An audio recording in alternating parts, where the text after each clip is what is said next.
अब हमने अख्तरुल ईमान साहब ने राजद के जिम्मेदारों को, जनाब लालू प्रसाद यादव को 2 खत लिखकर कहा कि आइए हम आपसे अलायंस करने के लिए तैयार हैं। आप अंदाजा लगाइए कि कितना सख्त और तकलीफदेह बात और फैसला हमने लिया था कि जिस पार्टी ने हमारे 4 विधायकों उन बेईमानों को खरीद लिया, उसके बावजूद भी हमने कहा कि आइए भाजपा को रोकते हैं। एक नहीं 2 खत अख्तरुल ईमान साहब ने लिखे। फिर एक यहां पर लीडर ऑपोजिशन तेजस्वी यादव को भी लेटर लिखा और अख्तरुल ईमान ने लिखकर कहा कि हमको सिर्फ 6 सीट दे दीजिए, अगर आपकी हुकूमत बनती है तो हमको मंत्री का पोस्ट मत दीजिए, हम सिर्फ इतना चाहते हैं कि आप बीजेपी को रोकिए, फिरका परस्ती को खत्म करिए और सीमांचल के इंसाफ के लिए संविधान में जो आर्टिकल है उस आर्टिकल के तहत सीमांचल में एक डेवलपमेंट काउंसिल बनाइए ताकि यहाँ की सरजमीन पर बसने वालों को इंसाफ मिल सके। सिर्फ यही बात MIM पार्टी की तरफ से जनाब अख्तरुल ईमान ने लिख दी है।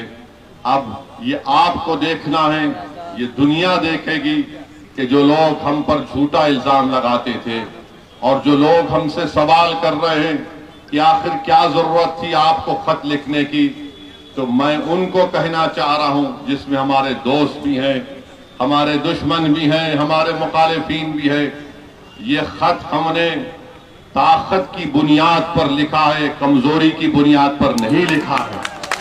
और अगर कोई लोग हमारे खत लिखने को समझ रहे हैं कि आपने 5 सीट जीते थे, आज आपने खत क्यों लिखा? मेरे भाई, ताकत की बुनियाद पर सीमांचल की आवाम पर हमको पूरा यकीन है कि वो हमारे साथ थे और इंशाअल्लाह ताला हमारे साथ रहेंगे इंशाअल्लाह ताला। अब सीमांचल की जनता देखेगी, बिहार की जनता देखेगी और ये टीवी के चैनल में बैठकर ये बड़े बड़े अक्लमंद लोग जो बात करते MIM खड़ी हो गई तो वोट कटता है, हमारी वजह से वोट नहीं कटता है। तुम्हारा वोटर मोदी के गोद में जाकर बैठ चुका है, इसलिए मोदी कामयाब हो रहा है। हमारा रिकॉर्ड सामने है। मैं बता रहा हूं आपको, 2004 में अल्लाह सुब्हानहू व तआला ने अपने फजल और करम से मुझे पहली मर्तबा भारत की संसद में भेजा। आज 2025 है, 24 साल 20-21 साल हो गए। कोई एक बता दो पार्लियामेंट में मैंने खड़े होकर किसी बीजेपी जब सरकार में थी, सरकार में आज भी है 2014 से 2025 तक, मैंने कहां पर बीजेपी का साथ किया? सिटीजनशिप अमेंडमेंट बिल आया, मैंने उस बिल को फाड़ दिया। ट्रिपल तलाक का 3-3 मर्तबा बिल लाया गया, हमने मुखालिफत में वोट दिया।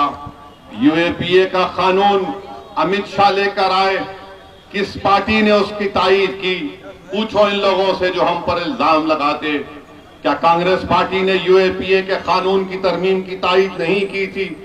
आज उसी कानून के तहत दिल्ली के तिहाड़ जेल में 6-6 साल से हमारे नौजवान बेटे और बेटियां सड़ रही हैं।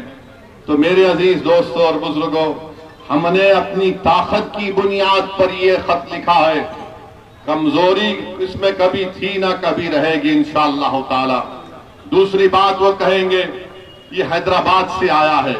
हाँ, मैं हैदराबाद से आया हूं, चांद से नहीं आया हूं, इसमें कोई बुरी बात नहीं है। और अगर जो कह रहे हैदराबाद से आया, तो फिर वो जो हरियाणा से आकर बिहार में राज्यसभा का MP बन जाता है, उसमें तुमको पेट में दर्द नहीं होता? क्या वो बिहार का वासी है? मैं हैदराबाद से जरूर आया हूं और इंशाअल्लाह ताला अल्लाह जब तक जिंदा रखेगा आता रहूंगा।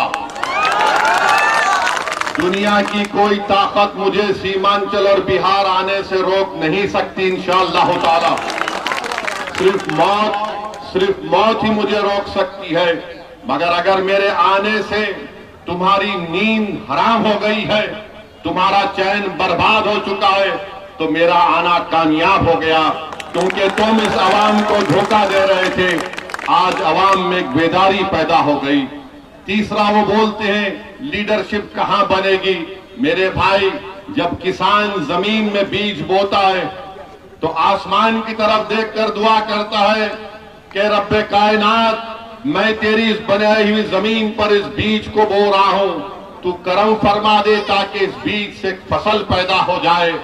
यही दुआ आज असदुद्दीन ओवैसी 2015 से कर रहा, जिंदगी भर करता रहेगा। हम यहां पर आपकी लीडरशिप को ठहराएंगे। बहुत अरसा गुजर चुका, 1950 से करीब 20 साल कांग्रेस की सरकार रही, उसके बाद राजद की सरकार 15 साल रही, अब नीतीश कुमार को 20 साल, 21 साल हो चुके हैं। बताइए आपकी आवाज कहां पर है? आपकी आवाज कहीं पर नहीं हुई, आपकी आवाज को उठने नहीं दिया जाता। इसीलिए आज अगर ओवैसी से दुश्मनी है तो इनको दुश्मनी सिर्फ इस बात से है कि कौन है यह शख्स जो इनको बेदार कर रहा है और इनके हक को मनवाने के लिए इनको नेता बनाने की बात कर रहा है। इनको हमसे दुश्मनी सिर्फ इसीलिए है कि इनकी जबान से लफ्ज सीमांचल नहीं निकलता था। मजलिस ने जब सीमांचल बोलना शुरू किया तो ये सब तोते की तरह सीमांचल सीमांचल बोलना शुरू कर दिए। तो मेरे अजीज दोस्तों और बुजुर्गों, मेरी इज्जतदार मां और बहनों, इन बातों को जहन नशीन कर लीजिए कि ये आएंगे फिर से। हम तो आज भी कह रहे हैं कि बात कर लो हमसे, तुम बात कर लो हमसे। हम भी नहीं चाहते कि दोबारा यहां पर बीजेपी की सरकार बने। हम भी चाहते हैं कि बीजेपी को रोका जाए। तेलंगाना में जाकर देखिए, पूछिए वहां के कांग्रेस के नेताओं से कि मजलिस ने क्या रोल अदा किया था। मेरे अजीज